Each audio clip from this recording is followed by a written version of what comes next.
Alright, we're back for some more Metal Gear Solid 2, or at least the prologue. I think we're on page 180 of, the book, Nastasha's book, right? Hideo Kojima. I mean, he's the guy who really wrote the book, isn't he? You gotta love it, we're reading through an entire novel. Well, I don't know if it's right to call it a novel when it's, like, technically non-fiction for the character within the fictional universe, right? But like, but yeah, we're basically reading a book from Nastasha, who was in the first game. I think we're on page 184 out of 324 or something like that, right?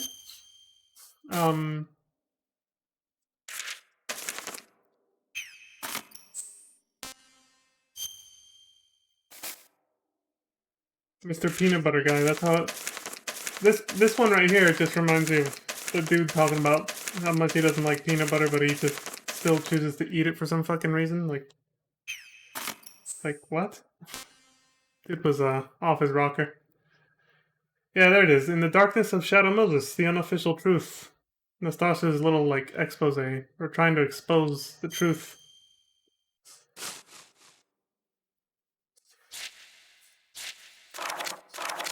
Can't wait to hear about how it's discredited by the higher ups.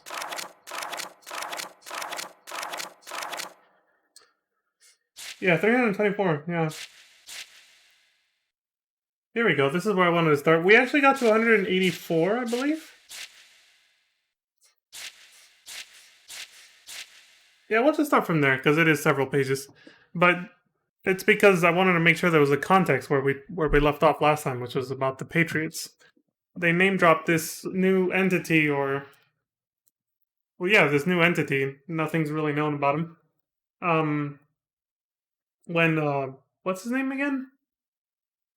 See if it shows up. Richard, Nastasha's ex-husband, used, or started kind of low-key threatening Campbell into cooperating about Naomi Hunter, using his daughter as leverage. Well, everyone else thinks it's his niece, but we know Meryl is his daughter. When you get the non-canon ending, it's revealed to you for the first game. So yeah, Campbell said something about suspecting that the Patriots were behind, like, what Richard is doing, basically his bosses. Nastasha overheard this, and then she asked him who are the Patriots. And of course, he didn't answer. He's, trying to hide it.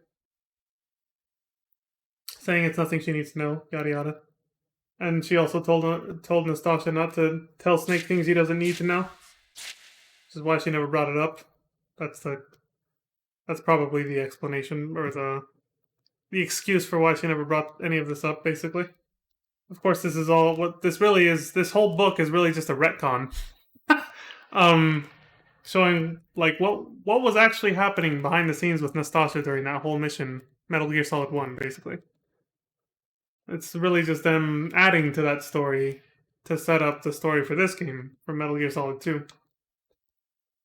Granted, like with any sequel, they always already have kind of an idea what they want to do next, within a franchise, but like the details are ironed out much later, and then afterwards they're like, well, if we want this to make sense, we're gonna have to, retcon a few things from the past game, or find a way to adapt it, which most retcons suck ass. This is actually fine. The way they're doing it here, it works. Because Nastasha was a minor character you don't even need to interact with in the first game, so they did it pretty well here. But there are certain franchises out there that are pretty big that don't know how the fuck to, like, continue writing their story without destroying everything they've already built through retconning. Kingdom Hearts, I'm just gonna call it out. That's a franchise that, like, the writers just need to go back to, I don't know, like, I don't even want to go off on that tangent, but they retcon everything, like, every fucking game. It's like the canon makes no fucking sense anymore. Or, like, it does, but it's all, like, if you really pry into it, it does make sense, but it's, like, littered with, like, you just get the notion that it's super lazy writing, basically. Like, it's just going back to change shit and making things that used to matter not matter anymore. Constantly in that franchise. And so it's just, it loses the weight. The story loses its weight and value at that point horrifically. When you just like, oh well, this looks important, but what if the next game just goes back and says, oh, that didn't actually happen, or that person who died, yeah, they're alive again now. So it's like, oh, okay, well, whatever. That's Kingdom Hearts in a nutshell, and that's why people hate the story more than ever nowadays, and only like the gameplay. And even then, people are starting to fall off of that now too. But anyway, that's what I'm getting at. That's horrible writing. That's a horrible way to retcon and do shit. This is actually, I'm not going to say it's the best, but this is decent. Writing this little book for Nastasia for what happened in the first game. This is a little more, a little better. To say that. Anyway, I digress. Let's get back to the book. Okay, so, yeah, they talked about the Patriots. What else happened? Or rather, she asked about it. He didn't say anything. Okay, so we're at the part where Master Miller calls Snake and talks about Naomi. I should mention it's going to be a shorter stream. I think I'm only going to do like 30 minutes this time, because last stream, reading a bunch of this actually tired me out way more than I thought it would. Even doing 1 hour, as opposed to the first time when we started where I did like an hour and a half. It tired me out so bad, and my voice was so dry and shot. I was like, I think I'm going to have to lower it to 30-minute increments, so this might still be another stream or two. Forgot to say that earlier. Anyway. So yeah, Master Miller says something to... He wants to talk to Snake. Yeah, he says, the Colonel's looking into that. Turn the monitoring off. Alright, it's off. Mission control is out of the loop. You want to tell me what this is about? Snake believed that he had switched us off, but I could still hear everything. Radio malfunction? I guess not. Someone had made sure that nothing could get past mission control, ever. I had a more than good idea who that someone was. This is Nastasia talking. She's the author of the book. So if there's no quote marks, it's her, basically, talking about what happened, in the past. But Master Miller obviously did not. Sorry about that. I didn't want Campbell to overhear. What is this about? Snake repeated. I have a contact at the Pentagon. He told me that a new assassination tool had been recently developed under DIA guidance. I looked over at Richard, but he pretended not to notice. Assassination tool? Snake was asking. Snake, have you ever heard the term fox die? I tensed. There was that word again. First Richard, then Campbell, now Miller. It seems to be a virus that can target specific individuals. I don't know the details, Miller continued. Richard remained expressionless next to me. So, what are you getting at? Snake raised his voice slightly, sounding annoyed by Miller's roundabout methods. They share common features. What shares common features? The deaths. The Arms Tech president and the DARPA chief, or I guess I should say decoy octopus. They both died of what looked like a heart attack, right? Yeah. Well, it seems that a death by foxdie virus looks like a case of heart attack. After a moment, Snake spoke up. Are you saying that Naomi was the one who set this up? Snake, think. Did Naomi give you any kind of a shot? The nanomachines, Snake murmured. Snake had, in fact, been injected with nanomachines and an anti-hypothermia compound before the start of the mission. Was Miller suggesting that there was a killing virus in the mix as well? One thing's for certain, she's in the best position to perform this kind of sabotage. But we still don't know her motive, or her objective. What about the Colonel? Snake asked after a lengthy silence, his tone brooding and full of doubts. I don't know, and I don't think he's interrogated her yet either. All right, I'll ask him. Once he was off the radio with Miller, Snake called up Campbell. Colonel, any new developments with Naomi? I've just had her taken into custody. Notice how he's reluctant, because Richard forced him into doing that. He didn't actually want to. Again, this is what I'm talking about retcons, because in the original game, when you hear the dialogue, Campbell's not reluctant at all. He did it deliberately with full intent. But now they're kind of retconning it, saying he was coerced into it by this Richard guy who was with Nastasia, without us knowing about that back then. See, this is what this is a retcon, but it's actually done kind of in an okay fashion by making it all be like this off-screen character did this. It's not as bad as other examples I just gave about horrible retcons. Retro continuity, for those who don't know what word I'm using a short version of retro continuity. It's a phrase. Look it up. But I already pretty much explained what that is. So he says, "What?" Snake said incredulously. Oh, right, like, what? Like, all shocked. Oh, fuck, I don't even have my soundboard set up. Oops. I gotta set that up. I probably won't use it much, that's probably why I forgot to, but.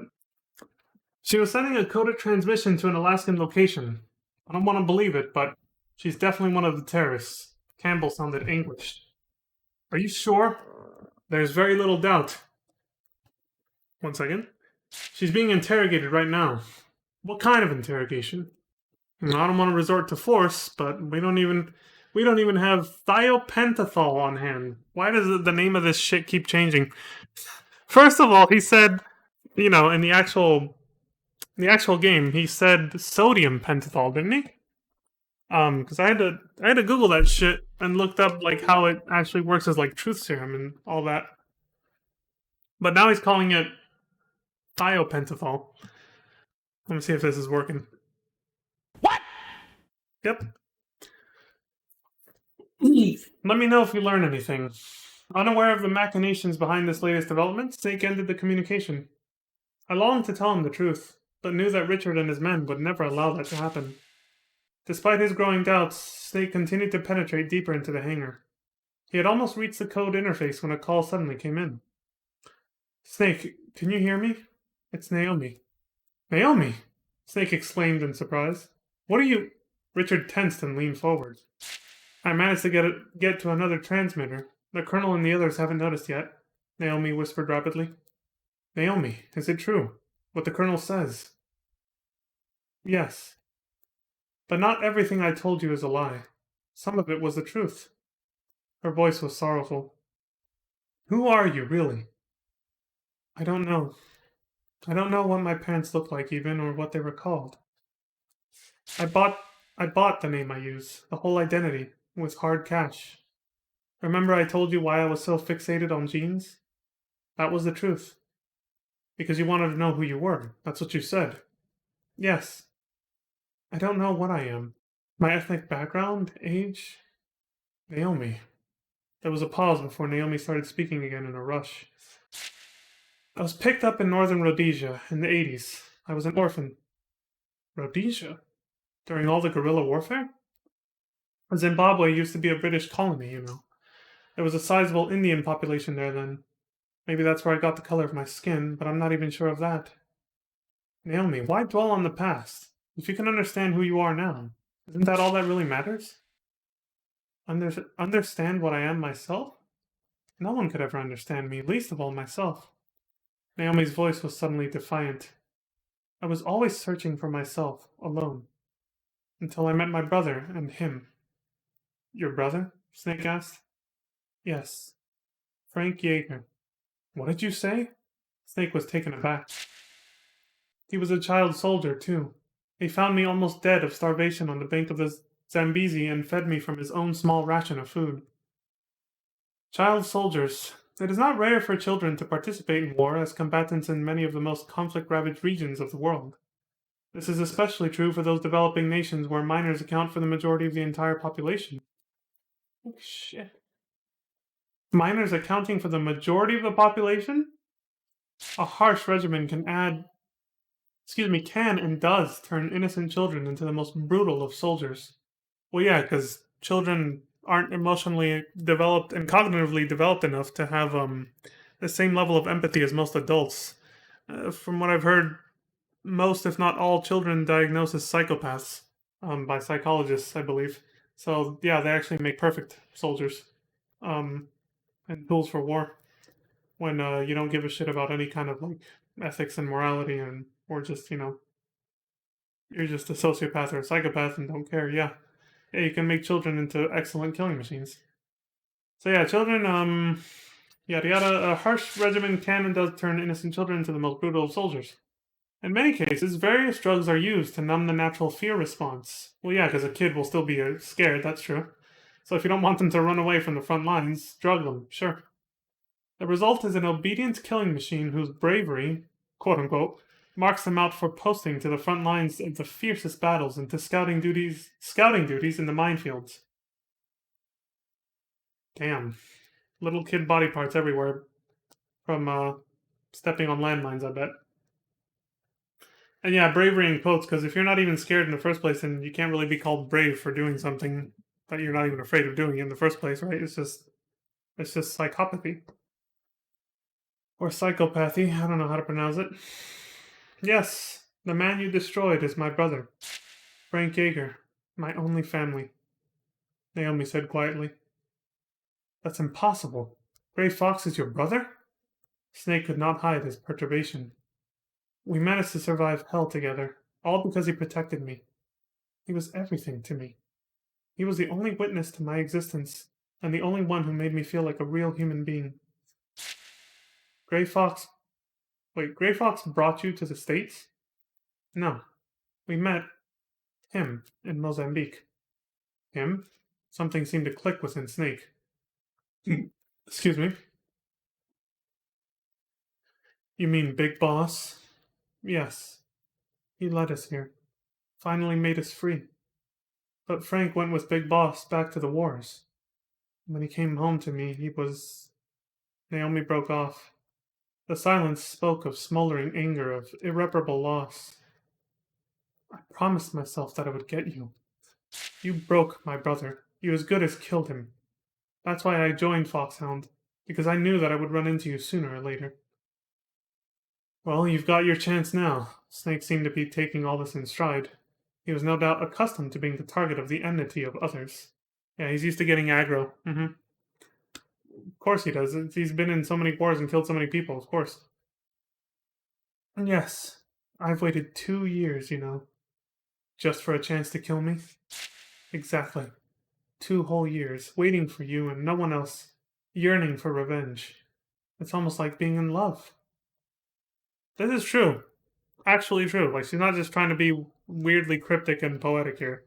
It's almost like being in love when you really hate someone. Yeah.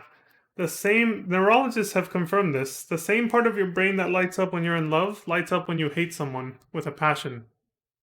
It's like almost the same kind of passion to love or hate someone. So being in a love-hate relationship also, which is another thing here, it's like it can be kind of a separate thing, but again, not really. It's a very real thing because it's the same part of your brain that lights up. You still hate me? I wouldn't say that. There was a trace of hesitation in Naomi's voice. There are some things about you that I misunderstood. Was it? Did you kill your predecessor? That geneticist who was using Grey Fox for his experiments? You mean Dr. Clark? No. It was Frank that killed him. I covered up the whole thing, kept my brother safe. An uneasy silence fell. Is the ninja, Grey Fox, here to kill me? I don't think so. Frank is here to fight you, nothing more. I couldn't make sense of it at first, but I think I know now. A kind of a duel. He lives only for that, I think. Fox, Snake murmured, as though remembering the man who had once been his comrade. Tell me something, Naomi, he said a short while later. It's about Foxdie, isn't it? She said in a low, pained voice. It's a retrovirus. Kills only the designated person by first infecting the macrophage. Foxdie is engineered with an oxygen chain that responds only to a specific DNA pattern. The oxygen is what recognizes the target DNA sequence. Once the recognition oxygen responds, Foxdie repurposes the macrophage's cellular structure to create TNF alpha. Naomi had regained her old calm as she fielded Snake's question. What does that mean? It's a type of cytosine, a peptide that triggers cell death. The TNF alpha travels through the bloodstream to the heart, where it binds to the receptors of cardiac cells. And that causes a heart attack? The affected cells undergo rapid apoptosis. Apoptosis, they missed a P there. They put apoptosis instead. Rapid apoptosis, and the owner of that heart dies. Apoptosis, I remember that. Programmed cell death for damaged cells, Snake murmured. The tense silence descended once again. Naomi. Yes? I know you programmed me to die. Naomi remained silent. Do I have any time left? Still no answer. Naomi, you have every right to take my life, but I can't die just yet. I still have work to finish. You have to listen. I'm not the one who decided on the use of fox dye. Naomi burst out. Not you? It was a part of the mission plan to infect you with fox dye. I wanted to tell you that. Naomi broke off, then suddenly made up her mind to continue. I'm not being honest with myself. Naomi? What I really wanted to tell you was. Snake, I. Naomi was struggling for words when suddenly a male voice barked behind her. Freeze! Step away! No! Naomi cried out sharply. She must have been spotted by one of Richard's toughs. Toughs? I could hear the sound of a scuffle over the radio. Snake. With that last gasp, Naomi faded out of earshot. Naomi! Snake called out, but it was Campbell that answered him. Snake, I can't permit you to communicate with Naomi. What are you talking about? She's officially out of the mission. What did you do with her? How was infecting me a part of the plan? Colonel, let me talk to her. I can't do that, Snake. She's been confined. Colonel, you sold me out, didn't you? I could hear the rage in Snake's voice. Don't waste your energy thinking about things you can't change, Campbell said, his voice carefully guarded against any emotion. The retcon. Stopping the Metal Gear is your first priority. Don't forget that. Can't believe Naomi was Gray Fox's foster sister, Richard murmured bitterly. Even he didn't know that, huh? Are you happy? You know who she is now, after all. I wouldn't say that. Richard's expression was complex. She said she wasn't the one who deployed fox dye. I decided to risk putting out a feeler. Richard said nothing, and that told me everything I needed to know. It was this guy, right? It was you, wasn't it? Yes. I was taken aback by his ready admission. Fox dye was one of my projects. And Naomi was a top-notch professional. The fox dye research had hit a brick wall when she pitched herself to us. She'd somehow heard that we were looking for a genetic engineering expert. As soon as she joined the team, the project took off in a major way. Richard paused, then plunged ahead. I assigned her to lead the development effort. When the virus was finally engineered, it was she that named it fox dye. What I thought was dedication to the work was actually thirst for vengeance. She didn't let that slip, not once. He murmured ruefully. I knew what his relationship had been with Naomi when I studied his face. You were seeing her. She was using me, he corrected and gave a hollow laugh. At that point, one of his men came tearing over.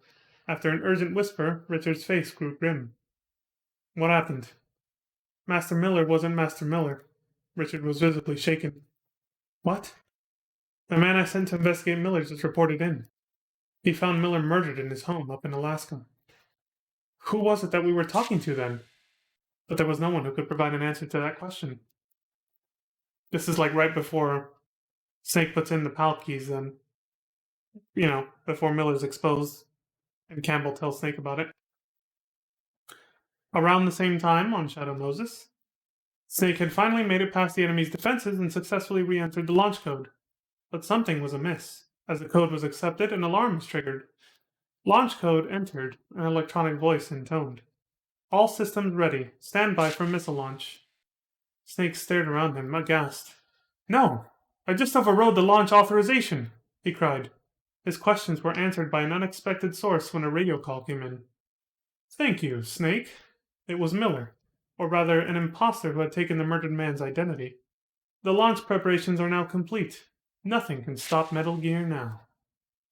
Master, what's going on? We're very grateful to you. Not only did you bring the key, you just entered the launch code for us as well. What? We never did get his part of the code from the DARPA chief. Even Mantis's abilities couldn't break through. And Ocelot managed to kill Anderson off before we could try anything else. As Snake listened in horror, Miller, quote-unquote, continued. You see, we couldn't launch the missile. Not even a warning shot. We were dead in the water with nothing to back up our demands. Master, what are you saying? With the launch code out of our reach, we had to fall back on another plan. We decided to have you work for us, Snake. What? Having Decoy Octopus impersonate the DARPA chief was a part of it. We were trying to extract information from you, but Foxdie got to him first. Miller, quote unquote, said savagely. Are you saying this whole thing was fixed? Snake asked through clenched teeth. And it was all to get me to unlock the launch sequence. The terrorist's mocking laugh rang out. Did you think you got this far thanks to your own abilities? Think again. Master, what about you? Are you a spy? The other continued as though he had not heard Snake's question. But everything is ready for the launch now. Once they get a taste of the new warhead, the White House will have to hand over the antidote.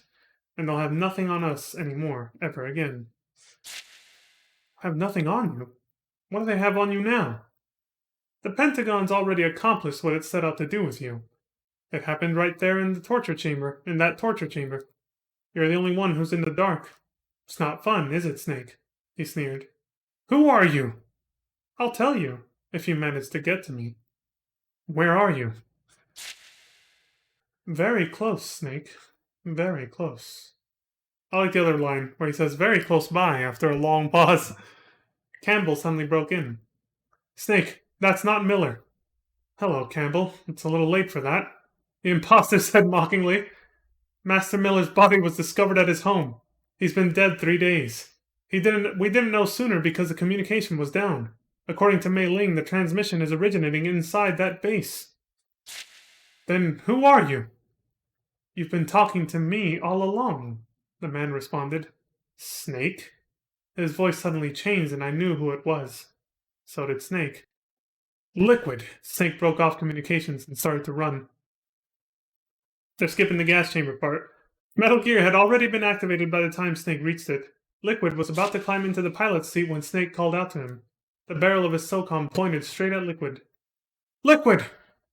Are you going to shoot your own brother? Liquid remained languid. Why did you impersonate Miller? To manipulate you, of course. Liquid said conversationally as though the two were discussing the weather. It worked, too. You did exactly what we needed you to do. Snake's indignity was compounded by Liquid's next comment. I'm sure your masters at the Pentagon agree. Why do you keep mentioning them? You don't even question the orders that you're given anymore, Snake, where's your pride? A warrior reduced to a pawn. Liquid sighed exaggeratedly. All this stopping the nuke, rescuing hostages, it's a charade. Charade? Snake was taken aback. All the Pentagon wanted was to effect a meeting between us. Liquid explained, obviously enjoying Snake's reaction. That's how the arms tech president and Decoy were gotten rid of. Can't be. Actually, it can be. The point was to selectively kill us off and retrieve our extremely expensive genetically engineered corpses along with Metal Gear. You were sent in by the Pentagon merely as a Foxdie vector. Snake was in shock. That's insane. And Naomi, was she working with the Pentagon all along? That's what they thought. But it seems she wasn't quite as soft as they read her to be. That's a typo. I meant to say, it's supposed to say, but it seems she wasn't quite as soft as they read her to be. That's the second typo I think we found. What do you mean? I have ears at the DoD. Naomi apparently managed to make some tweaks to the virus right before the mission. Her motive and objective are unknown. I heard Richard's impatient grunt beside me. Is that what you had Naomi arrested for? To discover why she did what she did? Snake challenged. I always thought that was her asking Richard. My bad. And then... Wait, how does he know... Hold on. Did I miss something? Is that what you had Naomi arrested for? To discover why she did what she did? Snake never asked her. Snake never asked Miller that, did he? Or... Liquid. Unless... Who is he talking about? Or who is he talking to? No. That doesn't make it... Yeah, that's definitely something extra. I don't remember Snake... We played that game 4 times. I don't remember Snake ever asking Liquid if he's the one responsible for getting Naomi arrested.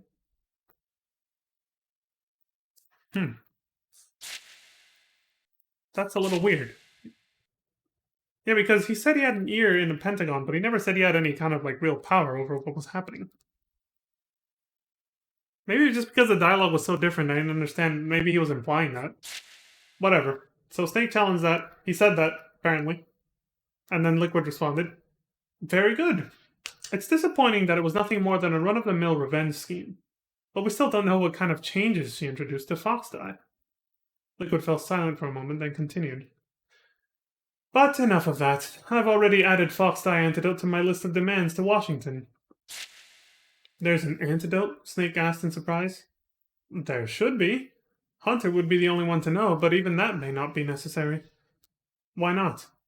"You've successfully infiltrated the facility. We've all been infected with the execution virus according to their plan. Octopus and the Arms Tech president died of it for certain. But neither myself nor Ocelot, not to mention you, have shown any signs of infection. You're saying there may be a flaw in Foxdie's targeting program. Who knows? But as long as you're healthy, I'm safe. We share the same genetic code, after all. So we are twins, yes.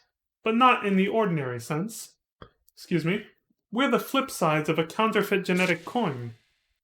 Enfant terrible." Liquid's voice grew hoarse with anger. "You lucked out. They handpicked all of our father's superior traits for you." Snake was silent. His father, Big Boss, was a part of the past he wanted to leave behind. A past tainted by the crime of patricide. But Liquid was not finished. "Everything that was undesirable, I got. Or should I say that I was everything undesirable. Leftover from the creation process that was designed to produce you. The only reason I came into being was so that you could be born. How could I be the superior specimen? Oh, but you are. And I'm the dregs. You couldn't begin to understand what it was like starting out life as genetic garbage." The hatred and rage in Liquid's voice shook us, and left Snake speechless. "But it was me that our father chose," Liquid said slowly and purposefully. "Is that why you're obsessed with Big Boss? Some kind of twisted love?" "Love? Hatred, my brother. He chose me knowing that I was biologically inferior. Now I'm about to pay him back for that crime." Liquid laughed, mocking Snake's bewilderment.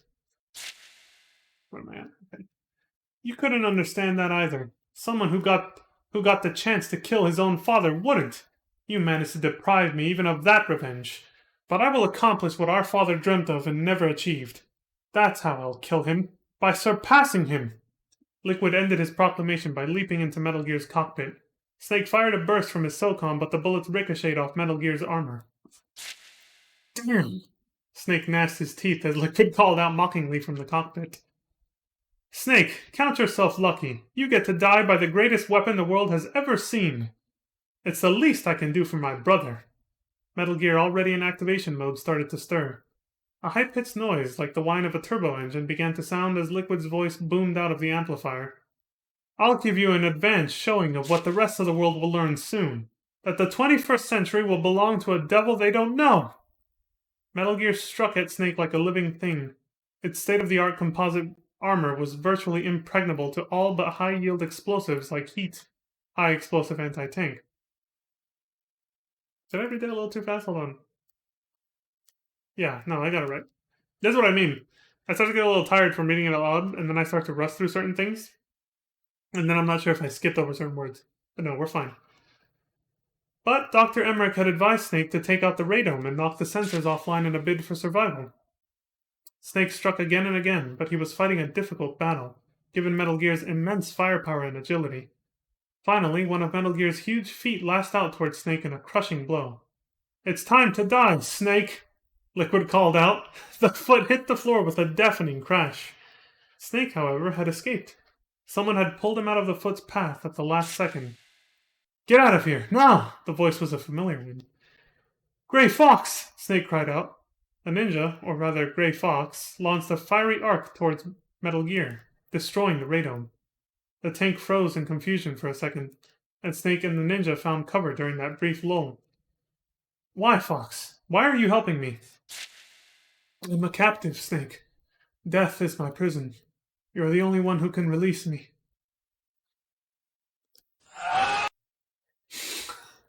Gray Fox replied, his voice clear and sane. Fox, don't involve yourself in this business anymore. Think about Naomi. She's destroying herself trying to avenge you. Yes, Naomi. You're the only one who can stop her, Snake urged, but Gray Fox's reply was discouraging. No, I can't. Why not? I'm the one that killed her parents. Gray Fox's stark words stunned Snake. I was just a child myself, and I couldn't stand to kill her, too. I took her with me because it was the only way I could think of to assuage the guilt. I raised her to satisfy my half-baked conscience, but she gave me the love and respect I didn't deserve. Called me her brother. Fox. We may have looked like a happy little family, but I was terrified every time she looked me in the eye. That she would see the truth. Tell her for me, will you? Tell her that I'm the one who took her family from her, not you. Many former child soldiers are permanently traumatized by their horrific war experiences. Duh. It was possible that Gray Fox's compulsions, whether it be taking in his victim's orphan child or returning again and again to the battlefields with Big Boss, had its roots in his childhood scars. Yeah. There you are, Liquid called through Metal Gear's speakers. A concentrated volley of Vulcan cannon fire followed, the rounds closing in on Snake and the ninja. It's almost time to finish this, Fox cried. I'll slow him down. Fox! Before Snake could stop him, Gray Fox leapt out into the open and went for Metal Gear. We could hear the roar of Metal Gear's Vulcan cannon. Gray Fox's reinforced skeleton gave him faster reflex and he dodged the volley.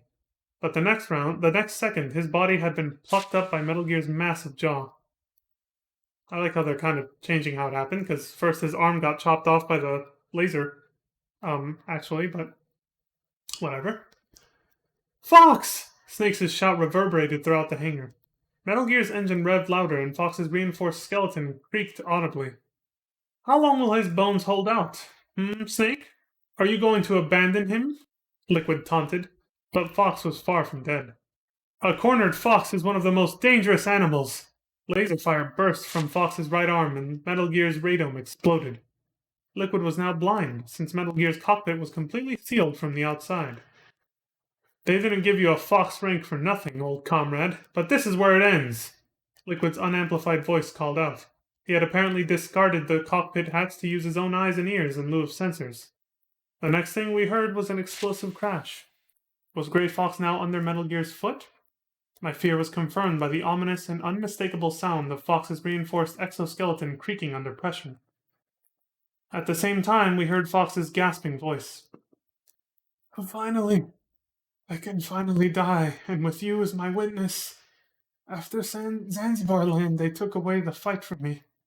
I wasn't dead, but didn't feel alive. So futile, for such a long time. But finally, it's over. Fox's voice was down to a whisper now. We're not just tools for politicians and generals. All I did with my life was fight, but at least it was my choice. Goodbye, Snake. With a dull crunch, his reinforced skeleton finally gave way. Fox! Snake screamed. Liquid laughed. He was a fool. It was over the moment he begged for death. He ground Fox's battered corpse underfoot with Metal Gear, and bellowed. Do you get it now? You can't protect anyone, let alone yourself. Die! Metal Gear's Vulcan cannons roared into action. But with all sensors offline, the fire lacked its previous accuracy. Robbed of his old friend and comrade, Snake gave free rein to his rage. Taking up a Stinger missile launcher, he fired at Liquid, sitting exposed in his cockpit. It was a direct hit. Even the composite armor could not protect against a shot that penetrated into the cockpit itself. Its piloting system destroyed, Metal Gear abruptly spun out of control and pitched towards the ground with a deafening screech. A massive explosion followed seconds later.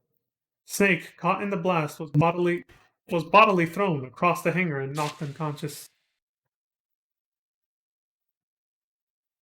And that's where we can stop. Because it's been like almost 40 minutes, and like I said, I'm pretty tired now. Narrating takes a lot out of me. It's been a while since we did the FF14 marathon, but even then, that narration had more breaks in it because you would have occasional actual voiced over cutscenes, right? Not to mention there was a lot of dialogue, yes, but the dialogue was most notably, at certain plenty of points split between little action sequences like quest battles or dungeons and trials and stuff like that. Actual gameplay. This is just a straight up novel we're reading, so it's just constant, non-stop narration. So it tires me out a little bit more. Aside from the fact that, like I said, I'm a little, I'm out of practice since FF14 was a while ago now, like 6 months ago, and that's when I finished it too, like 5 to 6 months ago. So yeah. Anyway, so yeah, we're gonna stop it here. I think that's a good place to stop when Snake gets blown unconscious when Metal Gear blows up. So I think that's good. We're good here. So yeah. Page 252. Alright, that's where we'll pick up next time. But we're done for now. 252 out of 324, I believe it was. Or 42. Let me double check again. Because I kind of... Oh, no, wrong one. God damn it. How many is it? 324. So we're at 250. Okay, so we're less than 100 pages out now, at least.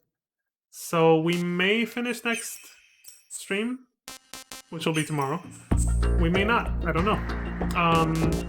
If I do like another 30 minutes tomorrow and I see that we're like really, really close to the end, like only 10, 20 pages out, I'll push through and finish it. But for now, I gotta rest my voice, grab some water and take a break. And it's close to my bedtime too. This is a late stream for me, so I gotta get going. But yeah, thank you all for joining me for this really extended prologue of Metal Gear Solid 2. Sons of Liberty, to finish, saying the whole title. And yeah, once we finish the book, if there's no other prologue material that spawns out of it once we finish it, then we'll just jump right into the game at that point. And we'll go back to doing our normal 2-hour streams, because I won't have to be narrating shit anymore, since the whole game is fully voice acted, right? So I'll definitely have the energy to do that, and be able to have a voice to commentate to on what's happening. But yeah, that's it for now. So as always, thank you all very much for watching and for the support across YouTube and Twitch, wherever you choose to watch. I appreciate it very much. And as always, please take care of yourselves, stay safe out there, look after each other, and until next time, please have a good morning, afternoon, evening, and good night. Peace. Whew! I gotta catch my breath. Talked a lot. Bye, everybody.